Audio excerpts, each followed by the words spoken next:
ये लड़का अपनी पड़ोसन को बिना कपड़े के देख लेता है। फिर जो जो लड़की उस लड़के के साथ करती है वो सच में देखने लायक होता है। तो स्टोरी शुरू होती है एक सिंपल लड़के से जो अपनी नॉर्मल जिंदगी जी रहा होता है। उसकी लाइफ बिल्कुल एवरेज है। स्कूल, फ्रेंड्स, थोड़ी सी लोनलीनेस। पर एक दिन उसकी लाइफ कंप्लीटली चेंज हो जाती है जब उसके घर के सामने एक नई लड़की शिफ्ट होती है। उस लड़की का सच वो लड़का नहीं जानता था। पहली नज़र में ही लड़का उस लड़की से अट्रैक्ट हो जाता है। वो लड़की अलग है। उसकी पर्सनैलिटी मिस्टीरियस है। उसकी आंखों में एक अजीब सा सैडनेस है। और सबसे इम्पॉर्टेंट, वो किसी से ज़्यादा बात नहीं करती। जब वो लड़का अपने दोस्त से बात कर रहा होता है तो वो देखता है कि लड़की उसकी खिड़की से दिख रही है और वो, जैसा कि तुम हरामी सोच रहे हो, वो कपड़े बदल रही थी। और बिल्कुल भाई, उस लड़के की लार तुम्हारे तरह लाल टपकने लगती है और वो उसे चुप चुप कर देखने लगता है। बट लड़की उसे देख लेती है। अब तुम सोचो यार, एक लड़की ऐसी सिचुएशन में क्या करेगी? ऑप्शन नंबर ए, रोने लगेगी। बी, पुलिस को बताएगी। सी, अपनी मम्मी पापा को बताएगी। डी, कुछ नहीं करेगी, है ना? बट ऑप्शन वो लड़की उसके पेरेंट्स को कहती है कि आपका लड़का मेरे साथ ड्राइव पर चलेगा। वेल, इससे आगे बहुत ही क्रेजी चीजें होती हैं।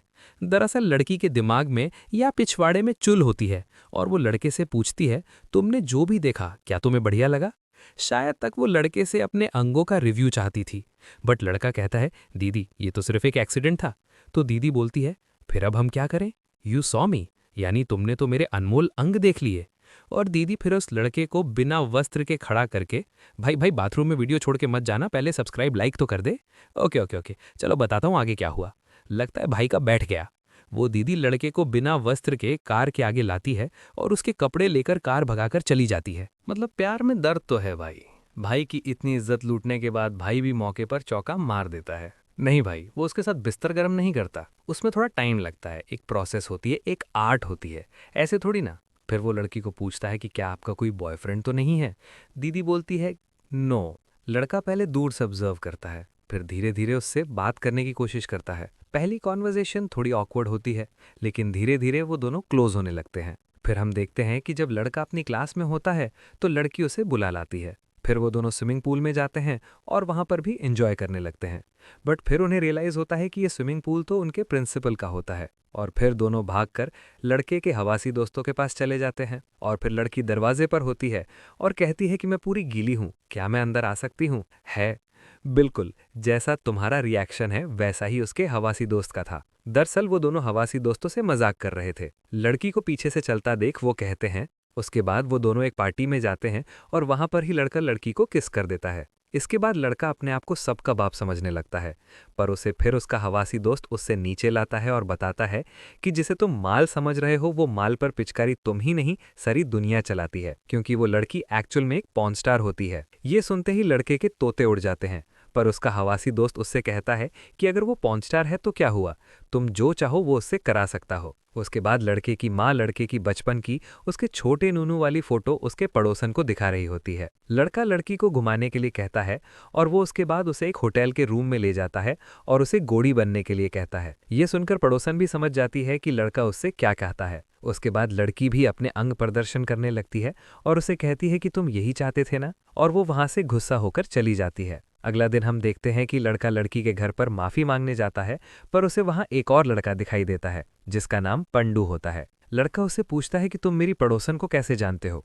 तो वो उससे कहता है कि मैं प्रोड्यूसर भी हूँ और तुम्हारी पड़ोसन का एक्स भी। फिर हम पड़ोसन को देखते हैं जो लड़के से कहती है कि अब वो बदल नहीं सकती, ना ही एक नॉर्मल लड़की बन सकती है। ये कहकर वो पंडू के साथ कार पर चली जाती है। लेकिन लड़का अब अपनी पड़ोसन के साथ प्यार करने लगता है, इसलिए वो अपने हवासी दोस्तों को लेकर जीडी रोड निकल जाता है। वहां पर वो लड़के की पड़ोसन को 10% कपड़े में देखते हैं, जिसे देखते ही हवासी दोस्तों का खड़ा हो जाता है, पर लड़के का नहीं होता है। और वो लड़की को समझाने लगता है कि तुम्हें ये सब करने की कोई ज़रूरत नहीं है। लेकिन उसी वक्त पंडू आ जाता है और उसे धमकाने लगता है और उसे कहता है कि तुम्हारी पड़ोसन को उसका काम करने दो और तुम भी अपने बैठे मुलबूतर के साथ यहाँ से दफा हो जाओ। बट फिर भी लड़का नहीं जाता और अपनी पड़ोसन को समझाता है कि तुम इस काम के बिना भी एक अच्छी लाइफ जी सकती हो। फिर हम देखते हैं कि लड़का अपने रूम में उदास बैठा होता है। तभी उसकी पड़ोसन उससे लेने के लिए आ जाती है, जिसे लेकर लड़का बहुत खुश होता है। तभी वो दोनों कॉलेज में जाते हैं और वहाँ लड़की और लड़का मूड में आ जाते हैं, क्योंकि आज लड़के का स्कॉलरशिप एग्ज़ाम है। और अगर लड़के ने अपना स्कॉलरशिप एग्ज़ाम पास कर लिया तो उसे एक बड़ी यूनिवर्सिटी में एडमिशन मिल जाएगा।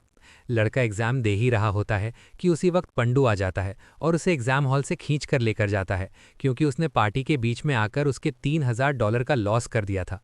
उसके बाद पंडू लड़के को कार में बिठाता है और उसे बहुत मारता है, और फिर उसे $3000 चुकाने के लिए चोरी करने को कहता है।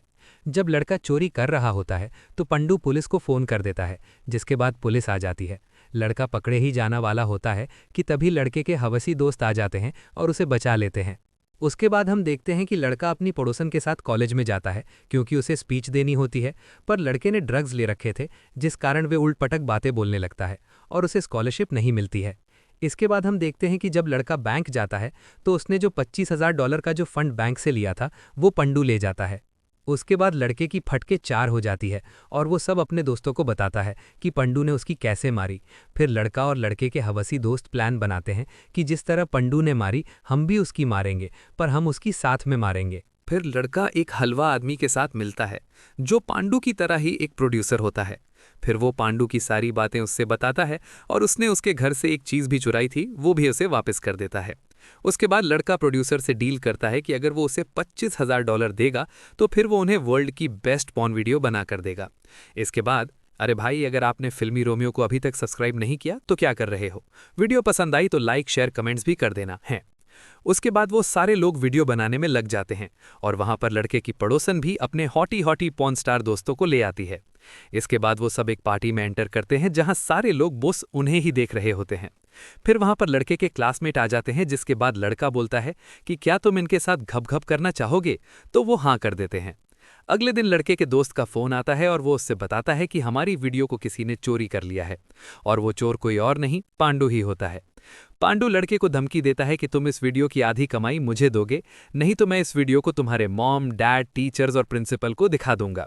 लेकिन लड़का उसे कुछ नहीं पैसे देने से मना कर देता है। तब पांडू उस वीडियो को सभी लोगों को दिखा देता है, लेकिन हम देखते हैं कि वो वीडियो सिर्फ पॉर्न की एजुकेशन का वीडियो होता है, जिसे सब लोग काफ़ी खुश होते हैं और वीडियो की काफ़ी तारीफ करते हैं। और हम देखते हैं कि वो इस वीडियो से काफ़ी ऑफिशियल रिलीज कर देते हैं, जिसके बाद वो लड़का काफ़ी पैसा कमाते हैं और लड़का उसकी और उसके दोस्तों की यूनिवर्सिटी की फीस भर देता है। और हम देखते हैं बचे हुए पैसों से वो एक कार खरीद लेता है। वो पंडू को भी एक एक्सपेंसिव गिफ्ट देता है, जिससे वो दोनों एक अच्छे दोस्त बन जाते हैं और लड़के और उसकी पड़ोसन भी एक दूसरे के बहुत करीब आ जाते हैं। यहाँ the girl next door movie की हैप्पी एंडिंग होती है। अगर आपको मेरी वीडियो पसंद आई हो तो लाइक शेयर कमेंट सब्सक्राइब जरूर करना, और फिल्मी रोमियो आपके लिए ऐसी धमाकेदार वीडियो लाता रहेगा। Bye bye.